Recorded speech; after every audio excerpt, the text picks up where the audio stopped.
सभी को नमस्कार। Good evening. आज सेकंड पेपर है। कल एक पेपर हमने कर लिया था। आज 13 जुलाई को दूसरा पेपर हुआ है आपका, फर्स्ट पेपर। कल का जो पेपर था उसी ट्रेंड को लगभग फॉलो किया है। जो चीज़ें नहीं पूछी गई वो ये है कि क्रिएटिव बच्चों पे इस बार प्रश्न पूछ लिया। बाकी वही जैसे समावेशी शिक्षा पे आज प्रश्न नहीं था। बाकी 21 सदी के कौशल पे प्रश्न पूछा गया है। और एक जो नया बिंदु पूछा जा रहा है वो पूछा जा रहा है समालोचनात्मक चिंतन वाला प्रश्न। कल भी था, आज भी था। व्यक्तित्व मोटिवेशन पे वही सेम प्रश्न पूछा गया है। समायोजन पे वही डिफेंस मैकेनिज्म पे। टोटली यदि पूरे पेपर का एनालिसिस करें आज तो आरपीसी के बारे में एक बात कहनी पड़ेगी कि वो टाइम गया जब आप थोड़ा सा कुछ पढ़ लेते थे और सिलेक्शन हो जाते थे। कल का जीके भी बहुत अच्छा था। आज का भी मैं जीके देख रहा था, इतिहास कला संस्कृति के प्रश्न देख रहा था।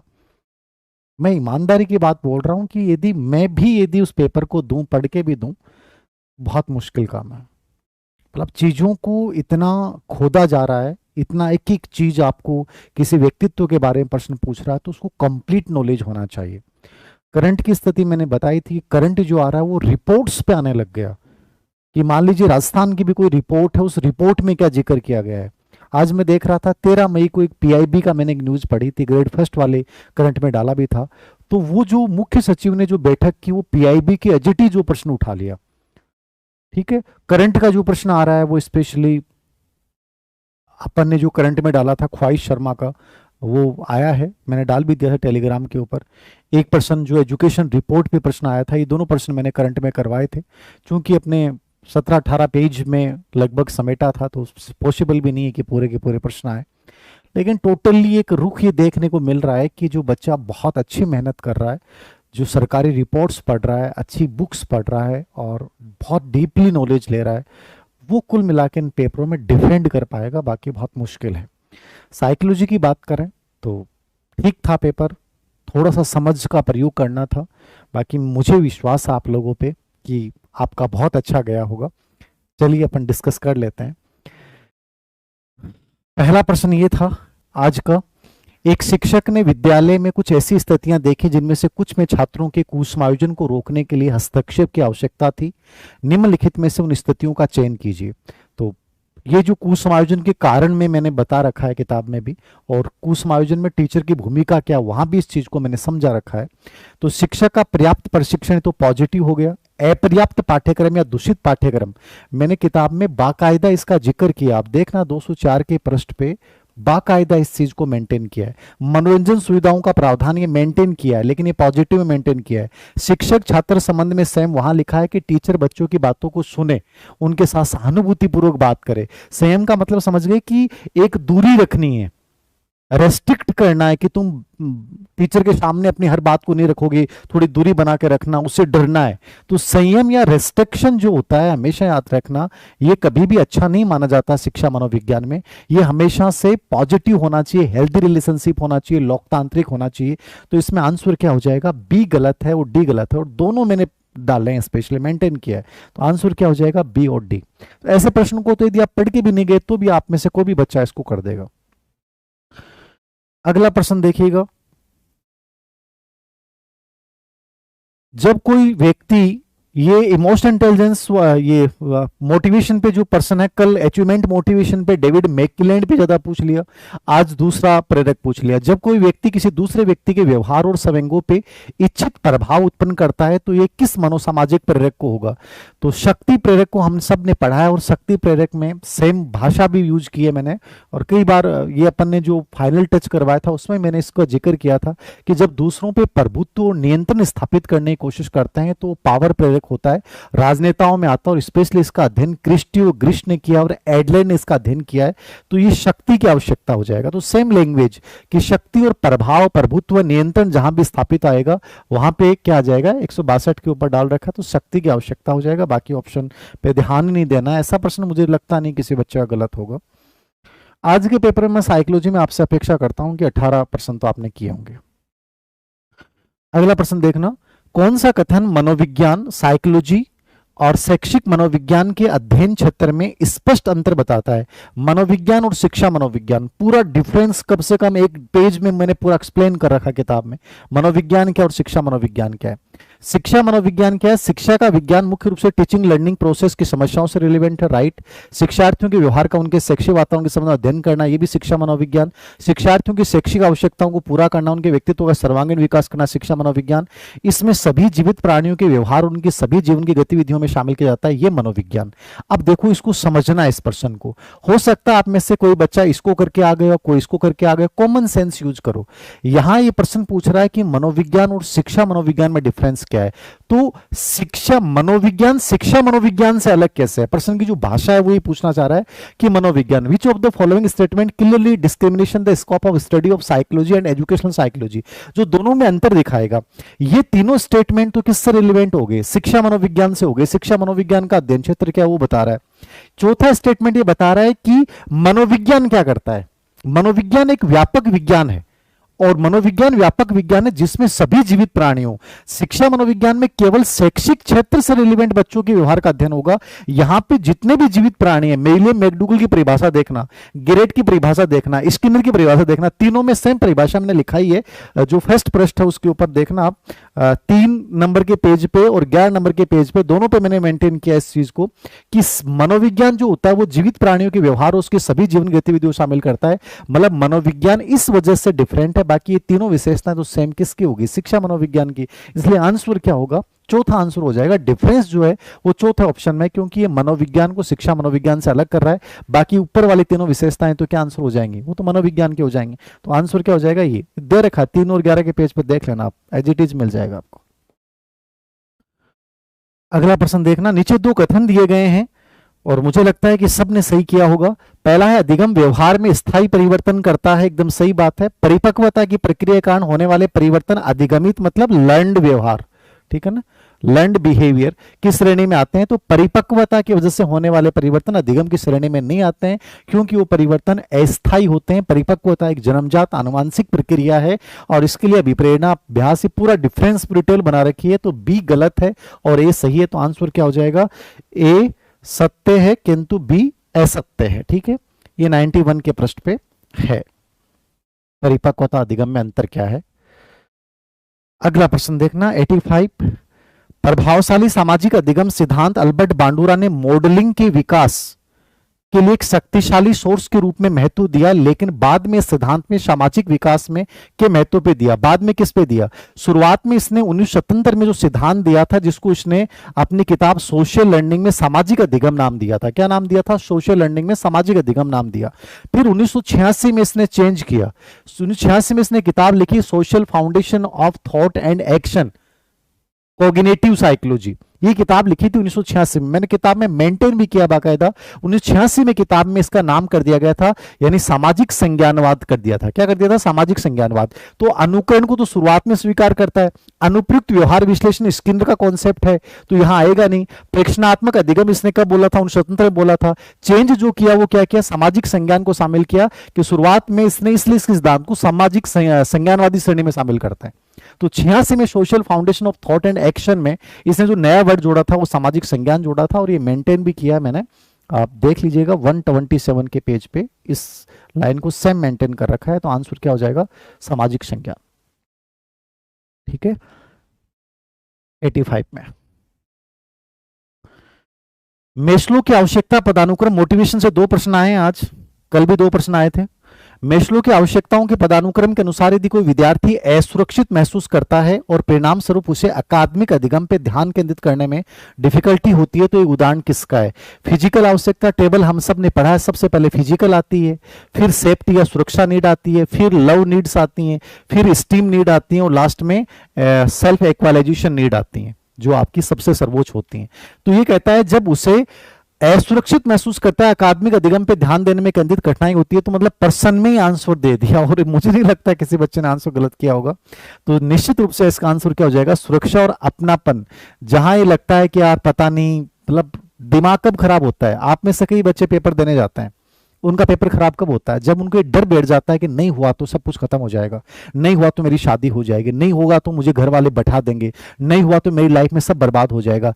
ये जब हावी होता है ना, तो आपका पेपर भी खराब हो जाता है। याद रखना, सुरक्षा बहुत बड़ी चीज है। और आपका मान लीजिए सिलेक्शन हो जाए, और सिलेक्शन होने के बाद आप कोई भी पेपर देने जाओ तो आपको डर ही खत्म हो जाता है, यार क्या है, लगे हुए तो है, खोने को कुछ नहीं है।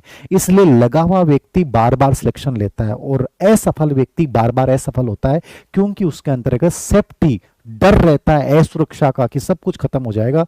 तो सबसे बड़ा कारण क्या है? सुरक्षा। जो चौथा ऑप्शन है वो आ जाएगा। तो ये 158, कौन सा प्रश्न, 86 ना 86, 158 के पेज पे है इसमें, और 167 के पेज पे भी इसकी व्याख्या करी है मैंने, दोनों पेज पे आप देख सकते हैं। नेक्स्ट,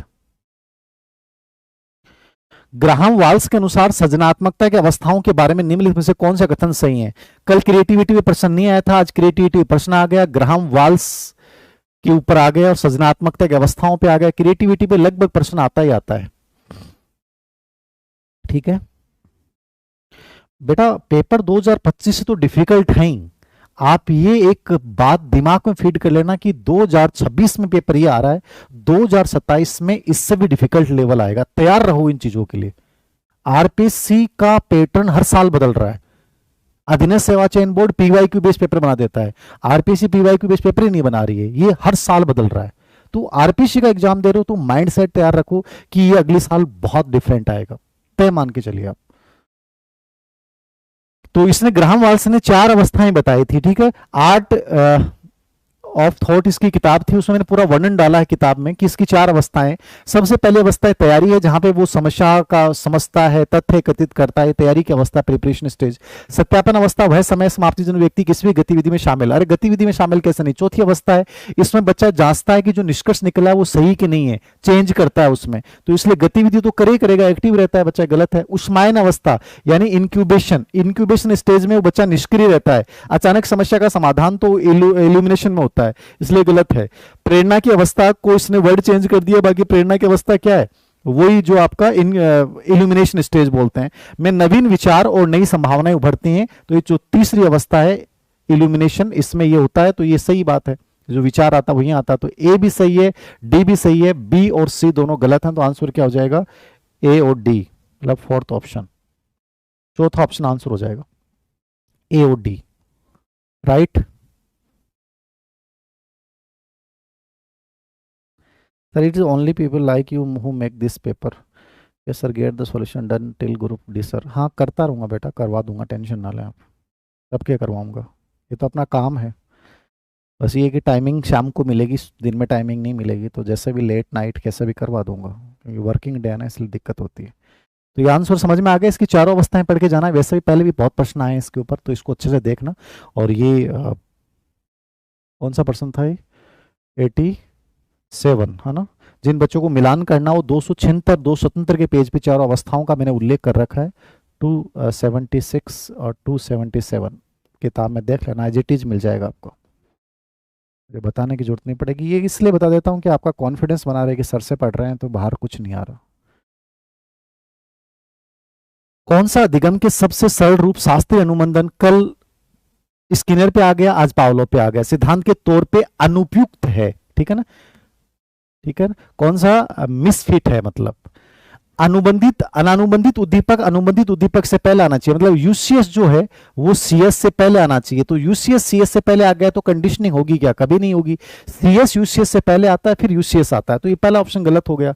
अनुबंधित उद्दीपक आमतौर पर अन्य प्रतिस्पर्धी उद्दीपक से अलग होता है, सीएस तो अलग ही होगा तभी तो, नहीं तो यूसीएस के बराबर होगा तो कंडीशनिंग नहीं होगी। अनुबंधित उद्दीपक अनुबंधित उद्दीपक बहुत निकट होना चाहिए, साचर्य निकटता का नियम। अनुबंधन होने से पहले तटस्थ उद्दीपक को अनानुबंधित उद्दीपक के साथ कई बार जोड़ा जाता है, पुनरावृत्ति। जो अनुबंधन को प्रभावित करने वाले कारक वाला बिंदु, उसमें सब 4 बिंदु मैंने मेंटेन कर रखे हैं, 4 बिंदु मेंटेन कर रखे हैं, ठीक है ना। तो ये देख लेना, 103 के पृष्ठ के ऊपर डाल रखा है पूरा, 103 104 दोनों पे मिल जाएगा, पूरा डिटेल्ड मिल जाएगा आपको। तो पहला ऑप्शन गलत हो जाएगा इसमें। मुझे नहीं लगता किसी बच्चे ने गलत, साइकोलॉजी ने बचा दिया होगा 40% में, मनोविज्ञान भी, इसलिए मैंने कहा था साइकोलॉजी को ढंग से देख लेना, क्योंकि ये बचा देगा, बाकी जीके की कोई लिमिट नहीं है।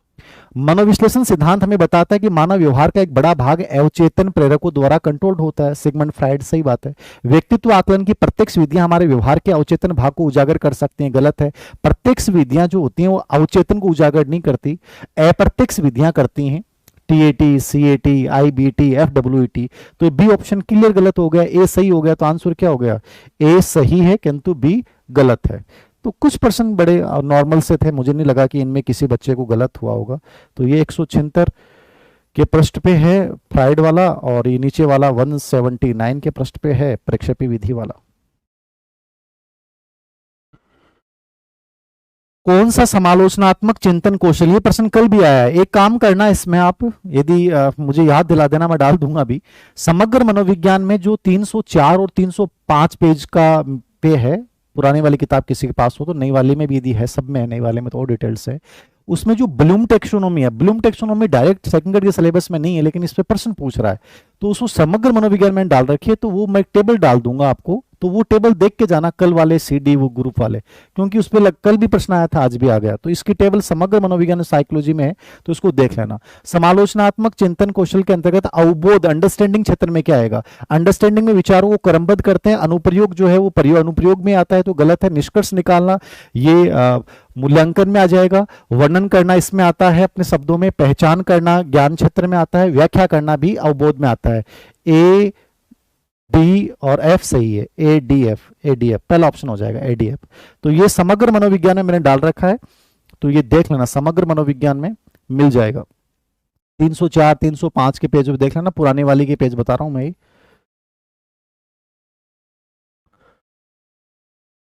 एक भर्ती को पकड़ो बेटा, बहुत कंपटीशन, पेपर का लेवल ये बताता है कि बहुत मुश्किल मामला है। 21 सदी के कौशल में 4C का प्रश्न पूछा है। 4C मुझे लगता नहीं किसी बच्चे का गलत होगा। 4C में 4C आते हैं, क्रिटिकल थिंकिंग आता है, क्रिएटिविटी आता है, कम्युनिकेशन आता है, कोलैबोरेशन आता है, प्रतिस्पर्धा नहीं आता। तो आंसर क्या हो जाएगा? प्रतिस्पर्धा गलत है, 91। तो ये तो सबका सही होगा, 290 के पृष्ठ पे है ही। पियाजे के अनुसार कौन सी संज्ञानात्मक प्रक्रियाएं बच्चे औपचारिक संक्रियात्मक अवस्था में प्रदर्शित करते हैं किंतु मूर्त संक्रियात्मक अवस्था में? ये प्रश्न बहुत अच्छा है। Cognitive process children display in the formal operational period but not in the concrete operational period. ठीक है, मतलब मूर्त संक्रियात्मक अवस्था में नहीं करेगा और फॉर्मल में करेगा। तो systematic analysis with the possible solution of the problem, यानी जो परिकाल्पनिक निगमन तार्किक योग्यता है वो करता है, एकदम सही है। लॉजिकल अप्रोच करेगा, लेकिन यहां पे ऑप्शन में लॉजिकल अप्रोच कॉन्क्रीट में भी करता है, तो ये खैर ऑप्शन के अकॉर्डिंग देखेंगे, बाकी लॉजिकल अप्रोच दोनों में है, तो ज्यादा सही नहीं है। मल्टीपल क्लासिफिकेशन ये केवल कॉन्क्रीट में करता है वर्गीकरण। ये सेम वर्ड मिलेगा आपको, देखना, हिंदी वाला भी एकाधिक वर्गीकरण किताब में डाल रखा है मैंने। यूजर हाई ऑर्डर स्ट्रक्चर, ये औपचारिक संक्रियात्मक में सेम शब्द मिलेगा आपको किताब में, सेम भाषा भी चेंज नहीं मिलेगी, एज इट इज वर्ड लिख रखा है मैंने। क्लास इंक्लूजन, वर्ग समावेशी, ये भी मैंने किताब में लिख रखा है, ये भी कॉन्क्रीट की विशेषता है। तो ये कॉन्क्रीट की है, ये कॉन्क्रीट की है, और ये भी कॉन्क्रीट में भी है और इसमें भी है। अब यदि ऑप्शन में ए और डी हो तो आपको ए डी करना है, ए डी का कोई ऑप्शन ही नहीं है। तो इसलिए आपके सामने ऑप्शन में बचता है कि आपको ए भी करना पड़ेगा, बी भी करना पड़ेगा और डी भी करना पड़ेगा। तो ए बी डी चौथा ऑप्शन हो जाएगा। लेकिन मान लो कोई बच्चा कहे कि प्रश्न गलत बनाया, गलत इसलिए बनाया क्योंकि तार्किक दृष्टिकोण जो होता है वो मूर्त में भी होता है और अमूर्त में भी होता है, मतलब औपचारिक में भी होता है। लेकिन ऑप्शन के अकॉर्डिंग जो आंसर आएगा वो फोर्थ आएगा, इसलिए आपको फोर्थ ही करना है। और ये जो दोनों है मल्टीपल क्लासिफिकेशन और क्लास इंक्लूसिव, वो केवल मूर्त संक्रियात्मक होते हैं, औपचारिक संक्रियात्मक नहीं होते हैं। तो एज इट इज आपको भाषा के साथ मिलेगा। ये 122 के पृष्ठ पे, 123 के पृष्ठ पे सब चारों पांचों वर्ड मिल जाएंगे आपको, और डी ऑप्शन हो जाएगा यहां पे। सेलोवी का एकीकृत मॉडल, कल भी इमोशनल इंटेलिजेंस पे प्रश्न आ रहा है भाई, बार बार अच्छे से देख लेना, और सिर्फ इन दोनों पे आ रहा है। संवेगात्मक बुद्धिमत्ता के एकीकृत मॉडल में शामिल नहीं है संवेगों को समझना, एनालिसिस करना, संबंधों में संवेगों का आकलन करना, संवेगों को प्रत्यक्षीकृत करना, विचारों में संवेगों को आत्मसात करना। ये भी एकीकरण वाला विचारों में है, प्रत्यक्षीकरण करने वाला है, प्रबंधन करने वाला है, अंडरस्टैंडिंग वाला है।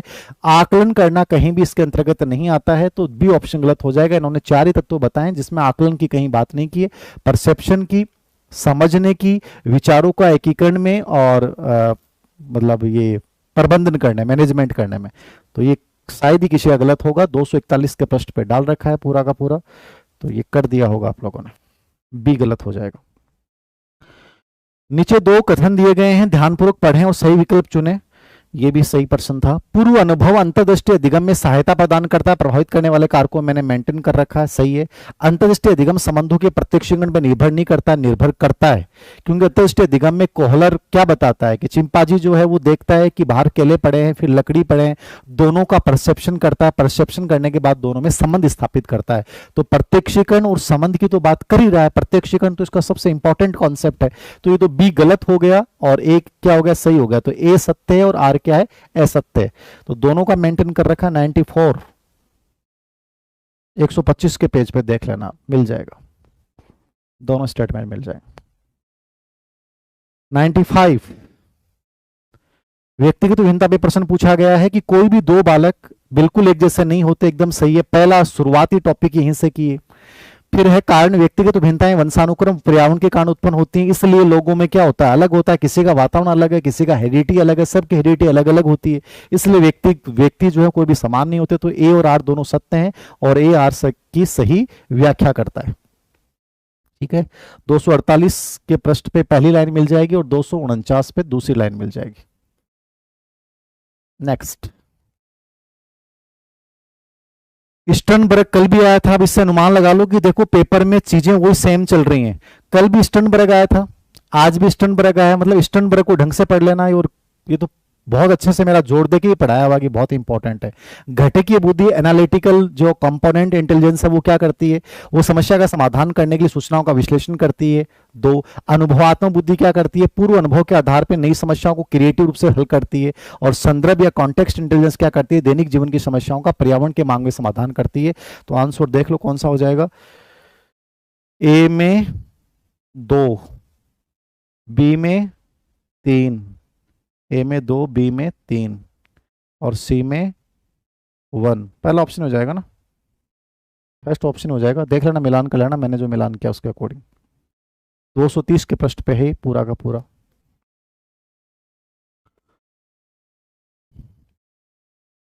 विकासात्मक पैटर्न में पूर्व अनुमानित विशेषताएं होती हैं, कौन सा सिद्धांत इस कथन को सही सिद्ध नहीं करना। पूर्व अनुमानित का मतलब क्या है कि हम देख के भविष्यवाणी कर सकते हैं कि बालक किस अवस्था में कौन से लक्षण प्रकट करेगा, इसको अपन पूर्व अनुमान प्रेडिकेशन की विशेषता बोलते हैं। तो प्रेडिकेशन किस में नहीं किया जा सकता, समान विकासात्मक पैटर्न का सिद्धांत कि बच्चों का विकासात्मक पैटर्न सिर से पैर की ओर होगा, इसकी भविष्यवाणी कर सकते हैं। सामान्य से विशिष्ट प्रतिक्रिया सिद्धांत, बच्चा शुरुआत में सामान्य प्रतिक्रिया, सभी को पापा बोलेगा, फिर अपने पापा को ही पापा बोलेगा, तो ये क्या सामान्य से विशिष्ट की ओर चलेगा, इसकी भी अपने भविष्यवाणी कर सकते हैं, बच्चा ऐसे करेगा। विभिन्न क्षेत्रों में एक रूप विकासात्मक, एक रूप नहीं हो सकती विभिन्न क्षेत्रों में। शारीरिक विकास अच्छा हो रहा है, मानसिक विकास धीमा हो सकता है, सामाजिक विकास ऐसा हो सकता है, नैतिक विकास तो सभी का समान नहीं हो सकता, ये अलग अलग होगा, तो एक रूप तो हो ही नहीं सकता, ये प्रेडिकेशन नहीं कर सकता। विकासात्मक निरंतरता, विकास हमेशा जिंदगी भर चलता है, इसकी अपन प्रेडिकेशन कर सकते हैं, विकास कभी रुकता ही नहीं है। तो इन तीनों का प्रेडिकेशन किया जा सकता है, इसका प्रेडिकेशन नहीं किया जा सकता, तीसरे वाला। तो 97, ठीक है, 25 नंबर के ऊपर डाल रखे हैं पूरे सिद्धांतों का वर्गीकरण, सिद्धांत विशेषता सब बता रखा है।